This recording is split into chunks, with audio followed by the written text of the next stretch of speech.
Hey everybody, and welcome back to the channel. Welcome back to some more Warpforge. And today, as my last video before the season changes, we've got our 16 hours left. We'll see if I can make it to top 50. It's been a bit of a grind this season and been a really stale ranked ladder, that's for sure. But what it's forced me to do is try a lot of different decks this last month, and I had a lot of time on my hands to do streaming, to do content. So there was some good that came of it, honestly. If not for having to innovate and just try different things to see if they could contend with the Ultramarines. So really today I want to talk about my top 3 meta picks for going into a meta where hopefully Ultramarines will be less powerful. And I really think there are 2 decks in particular I feel very strongly have quite a lot to contend with the top meta right now, and even have a positive win rate into Ultramarines right now. So I just imagine that will get better as the Ultramarines get kind of reined in, as it were. So that's what we're going to be working on today. Thank you so much for all the support. The community Warcry video was an absolute blast to do, and felt very great about that. And I said that was going to be my last video pre-new patch, but I kind of had this idea of like, let's talk about, what could maybe be these decks rising up to be, much scarier in a format where Ultramarines are not just kind of suppressing every single other archetype or, really defining the format. So thanks for the support, as always. I'm going to definitely try and get some streams in, and as soon as we get new content, Gene Stealers, new ranked rules, whatever it is, we'll be on top of it here. So thank you so much for sticking with the channel for what was a pretty boring month, to be honest. So despite Grukk that I have up here, we are going to start with what I think is probably my most anticipated high tier deck, and that's going to be the original was the Slither Recruit mid-range with Aun'va, and I've definitely done some innovating, been talking about this build with them, and have landed on definitely a different build than initially. Now, the strengths of Aun'va into Ultramarines this season, and I definitely had, I would say, a 60 to 65% win rate against Ultramarines. Now, did I climb in points? No, because if I lost to something else, I'd lose 40 points most of the time. But in pretty much every stream, every play session, I was going like, 9-5, 8-4, 7-3, just overwhelmingly positive into Ultramarines for the most part. You're still going to lose to the high rolls this season. No one can beat Predator, Double Tack Insight with all this other stuff. Like it's really hard, even for what I would say are like their best counter matchups. But what Aun'va offers really is this sequence of turns, right? Turn 1, you're going to heal yourself. You don't need to be establishing board presence that early. Turn 2, you're going to have a bit of flexibility, but a lot of times you're just going to go heal yourself, play the second part of my ephemeral ability, grab a shield. Because as you can see from this build, and I'll go through most of it with you guys since I've been really putting a lot of time into this, is that we have the new flank threats, right, with Lone Spear, with Krutox Rampager. So just putting a shield on a Rampager on 7 energy, or likewise with Lone Spear on 8 energy, is not out of question, and often is a line that you're able to take, which nets you a ton of value up front. And then I've fine-tuned this build to lean a bit more into battle suits, because what I found in this meta was that really all I wanted to be doing, which put dynamic offensive up here, it was hitting all my flankers, right? I just want to be able to play a body that either 2 for 1, like that just is 2 for 1ing, or is 1 for 1ing against Ultramarines, because that's what you needed to do. And the more I thought about it, the more I was like, establishing your board pre-4 energy doesn't matter unless you're playing aggro. And even then, it's really hard with all the codex triggers and tactical insights. But the thing that does matter is hitting my flankers like on curve to be able to trade, try and buffer my health, maybe throw a shield on something, and then kind of go over the top of Ultramarines, once they kind of run out of threats, as it were. Dynamic offensive not only is card advantage to try and hit those flankers, but if I run battle suits, right, then I have an increased chance of hitting more flankers. And at first I tried 1, and then I was like, no, we're going to switch this over to more of a battle suits Oh boy, it's still early here, folks, I guess. Battle suits focused, and a little bit less infantry focused with some of the infantry synergies. We're still going to run a one of Devilfish because I think it does have some really good implications, like going Devilfish, if it lives, running out an Aun'va with a shield and bashing in to kill some sort of threat, especially into a predator. This can really make decent quick work of it. And all of this gets better. All of the statting, all of the flank lineups get better when the stats or codex triggers of Ultramarines are changed. And so that's kind of what I want everyone to keep in mind. And even when I was talking with Balduco the other day, who's been running, I think, a similar build, their thought was the same. Like, I really think Aun'va is going to kind of take over this next month if we see the types of nerfs that we think we'll see with Ultramarines. And I don't disagree. Oddly enough, even coordinated engagement slips through a lot of the time. What I found is if you play Shadow Sun, every time they're going to take the camouflage talent against you, but against Aun'va, and I guess I'm spilling the beans here a little bit, a lot of players won't, right? Especially Ultramarines who are like, you know what, I still want my Inspired Retribution. I still, I guess that's the main targeted removal. Everything else is kind of codex triggers. So, and then sometimes you get a nice coordinated engagement off of, let's say I put a Kion Tactics in here, and I've actually been pretty happy with it, even off of a Pathfinder, right? You play Pathfinder, you marker light something that has camo, or if it doesn't have camo, you marker light it, and then you get to kill with coordinated engagement. But I think really what has evolved in this deck is just going more towards battle suits, and not really minding that, and in fact, like, getting enough of a benefit that it works, right? To the point where I actually have broadside battle suits in here. I have an enforcer battle suit I've been thinking about putting in 2, but I've kind of been happy with 1 because this doesn't trade all that well, but something that does is broadside, because it's got long range, and with flank, it just makes quick work of many units as a 2-for-1. And then if you can protect it, it gets even better. Vespid, I caught one of those. I felt like really you just need one kind of early answer to maybe certain aggressive matchups, and you'll be a little soft to aggro with this kind of build, I will say. But into mid-range and just like going tall with vehicles and stuff like that, I feel like I've arrived at like the best deck construction. Even realizing that running a one of Kion Tactics can just help you control some of their wider boards a little bit better with also the one of Fusillade, because I don't think you want to in the current meta, right? Maybe it'll be even better in the new whenever the balance patch comes out. We'll definitely be covering that. But I really have liked some of these one-ofs, even the one-of Missile Drone, which you could sometimes spike off of your Devilfish. And I cut the DS8 turrets because I just felt like they were not doing nearly enough in a meta that just doesn't really care about 2 damage on some of its units. But so having some of these one-ofs also gives you a little bit of an edge in the matchup. Obviously, I'm sharing the deck list, and now people might have an idea if I'm playing against them or other people are playing. But I've talked about this deck before, and so even then, it's just like it really gives you a lot of flexibility. Just having the Firesight Marksman, Devilfish as a threat, but then you've also got Flesh Shaper as a threat, which Balduco went completely off on me in a game I was playing earlier this week. It's just got a lot of interesting kind of dynamic threats. And the Crisis Bodyguard, I feel like really what matters against Ultramarines is establishing your board on 4 energy.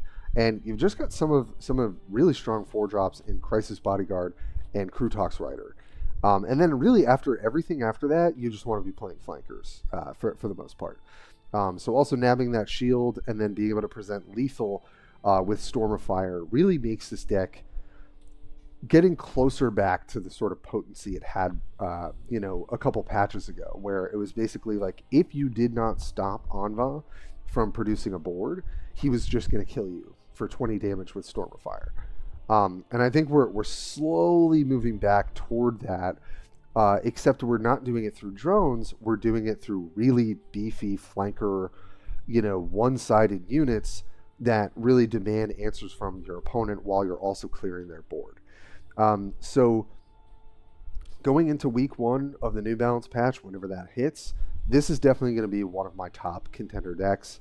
That's why I'm kind of showcasing it first. I put a lot of time into working on Aun'va, and I really do think it's the real deal. The fact that it could actually compete with Ultramarines this season is pretty impressive, at least in terms of win rate. And I just think that it all gets better. The less powerful the boys in blue are. So I think that's a really good place to start. I think the other deck, and this really has become my favorite deck, and I'll kind of explain why, just because I've also been playing a little bit of Magic here and there, and I'm starting to kind of think about like which play styles I tend to gravitate toward. I think this is exactly what BJ put out this week for his Grukk video, and I think there are plenty of different variations of this build, but I've really come to love this particular construction. Cutting off some of the top end, cutting off some of the flankers, and really kind of putting emphasis on being able to do a lot of almost unavoidable damage, and I'll kind of talk about why. But I really have grown to love Attack Squig quite a lot. I've grown to love just this Warlord and being able to nab your Makari at a rate that is like noticeably higher, obviously, than other Orc Warlords, because you have your ability. And I think for anyone who ever played like Delver of Secrets or like aggro control in Magic or other games, that's what Grukk kind of feels like to me. It's not, mid-range is kind of a misnomer here. I just kind of put that down. But I think really what he does is like, okay, do I want to find a threat and kind of start setting up? That's where I'm going to be using my ability, right? And you're also nabbing one melee on each of those units that you're hitting. So Storm Boy, really gains a benefit from that. Obviously, any of your flankers also benefit from that, like the Veteran and the Squig Buggy. And so you kind of get to do this thing where like you're sort of aggressive, like you're trading your health, you're getting Makari out there. Then sometimes you'll set up a board where you can drop your Storm Boys and Arda's Nails, and there's so much healing in this deck that it really rewards you for kind of just always attacking. And most opponents, even if they try to out-aggress you, don't have the healing that you do. And you've also got Will of Gork, obviously, to kind of set up lethal later on, too, by clearing their board and then present Makari again, present your War Bikers, and then just, take them out. And what's so unique about this deck is that you can really mess up your opponent's curving, right? Where they want to answer your threats, and really you want to present threats that they can't answer, and it's really easy to do that with this deck. When you're constantly redeploying Makari, you're using removal, you're using things like Scorch Assault to push damage and control the board. And then on turns where you're like, well, they don't really have much on board, and they're probably waiting for me to present a threat. Great. I'm going to play Grizzled Scarboy and heal myself and get armor. Or I'm going to play, Iron Gob and stun them and gain a bunch of health. And then whenever I determine I want to, I'm going to run out my Proper Killy and my War Bikers that are also buffed up, potentially from Makari, and just hit them in the face, and there's nothing they can do about it, right? Yes, you got to play around Vanguard a little bit, but there's just so many games where I'm playing where there's just kind of no way that my opponent can interact with me profitably. Whether it's they have to play out their, really the only thing you can do, I think, to deal with this kind of aggro control strategy is you have to keep deploying threats, try and play around what you can, and sort of do a little bit of guesswork on what would kind of take you out of the game the fastest. But really the only way you can out-pressure this deck is by you have to out-pressure, you have to develop, you have to get in Grukk's face while he's maybe developing. But you can still get punished for doing that. That's what's so crazy about this sort of build. And honestly, it's so refreshing coming from someone who is like, well, Gaskull's really great, but oh my god, are those games grindy and slow. And even if I get the win and I get a great win rate, it's going to melt my brain, which people have definitely seen on my streams before. Even playing Grukk the first couple times, I was making many misplays, but as Frank was pointing out, Frank Knight, who's another great player, doesn't really matter because some of the answers and the threats out of Orcs are just so hard to deal with. So I think, take my word for it, I really think this is a fun play style. If you haven't tried it, I actually think that it will just get better when Ultramarines are even more tamped down. I really feel like this deck has some just very dynamic things it can do. It can play aggro, it can play control, it can do a lot of damage, it can heal a lot of damage. it just has a lot of diversity in play style, and I think that there's just a high skill ceiling for it. And I wouldn't even say take my word for it. Spac Marine, who has been a player I think since Alpha, I remember that name, is likely to be number one this season, running Grukk mid range. I think most, or Grukk aggro control, whatever you want to call it. Different. I think he runs a couple different cards. I'm not, or they run a couple different cards. I'm not really sure, but they're running this general construction, and I think there's a good reason why they are number one this season. Excellent meta call. Probably just gets better. I think the Aun'va matchup is a little bit closer. Like we'll kind of see how that shakes out, but I just think that it's a really fun play style. It plays a little bit more aggressively than the other orc builds, which I like, but you've got the card advantage and you have the diversity of threats, and sort of like a good percentage to hit those threats with your ability. That really attracts me to playing Grukk more than any other orc warlord. So these first two decks I really expect to kind of break out more in the meta this next season, and I think that they have a lot of benefits to playing them. And then the last one I'll kind of point out, and I don't have too much to add to the discussion, is Eldar. And why I say that is because I think Eldar have quite a solid matchup into Tau specifically. I think they've always had a bit of an advantage, whether you're playing Galen or you're playing Zephyrblade. I still really think Galen is the premier warlord for Eldar. And when Eldar are good, you can also grind out a lot of games. Like it can be such a good ladder deck in the ranked season, especially. Obviously, if you don't care about rank, then it doesn't really matter. But I think, when we think about the meta, if Tau kind of get bumped up and the fact that Ultramarines get tamped down, and I actually think Madreo Galen was a good meta call for this month. Are you going to beat the high rolls? No, but they're being able to kind of go wide. That's also why orcs have a nice play to them as well into this meta with Grukk, is that you actually can set up boards that go a little bit wider that make Predator less efficient. And you can do a similar thing with Galen as well, with going wide and then using Warlock, which has actually gone so up in my just, I don't know, card evaluation over time. I feel like this card has gotten even better for certain metas, and I think this meta was one of them. I think you've also got access to things like Nadu that can net you a ton of value, but you've also just got some of the best ranged units. I also wanted to try Reclaim the Stars in this build. And I really think that this can be a contender for being able to out-aggress what the Tau are doing and answer their threats that are more melee-based, because their two best flankers now are a little bit more melee-heavy. And I think, Eldar really excel with ranged with their flying vehicles. So, I don't have a ton to say for Eldar.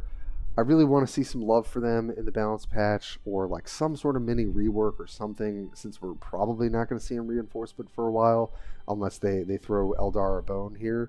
But I just could really see this deck being a nice answer to if Aun'va really becomes a bit more of the premier kind of mid-range go tall strategy over the Ultramarines, who have had that crown for an entire month. So I just think that this deck gets better as the power level of other decks get flatter, because this power level has always kind of been very consistent and very flat for the most part. And so as they get closer, and you just know how to answer their threats in sequence and play your stealth units when you need them and have your flankers when you need them, and even making adjustments like trying Reclaim the Stars, which I think could be quite good in some of these slower matchups to give you quite an edge.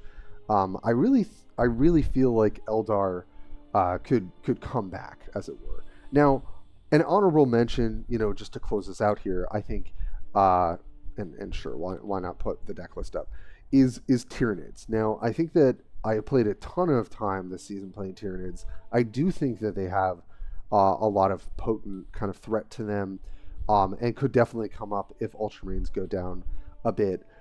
But I just don't know that they have the consistency that I've seen from other decks, is kind of how I feel. And maybe that's because I've messed around a lot with the builds, like we've tried Biovore as well. like there are certain meta considerations that have maybe changed the deck in, yes, a positive way for certain metas, but maybe not so good for others. So I think Tyranids, I have been kind of thinking in my head, are tier 2 for quite a while, and for this month. So I would probably be leading you guys astray if I didn't throw this in. So I guess really this video is the top 4 decks that I'm looking to see break out into the meta. And I think there are plenty more because as these become more meta, then other players can kind of come around. But I kind of wanted to have, give a bit of a starting point for everyone for this new season that'll be starting very shortly. So I know we don't have any gameplay today. I actually might try and get one last stream in there, so we'll see if I can do that. But if anything, definitely thank you as always for sticking with the channel. It's been kind of a dry month, but I think we've got plenty to look forward in the Gene Stealers, in potentially a ranked system update. In the New Balance patch. I'm really hoping we have a lot to talk about, and I'll definitely be covering that, as I'm sure a few other content creators will be too. So those are my top 3, and I guess a sleeper 4th honorable mention deck for next season, when Ultramarines will hopefully see less of the meta share. So as always, thanks for sticking around, and I will catch you guys next time.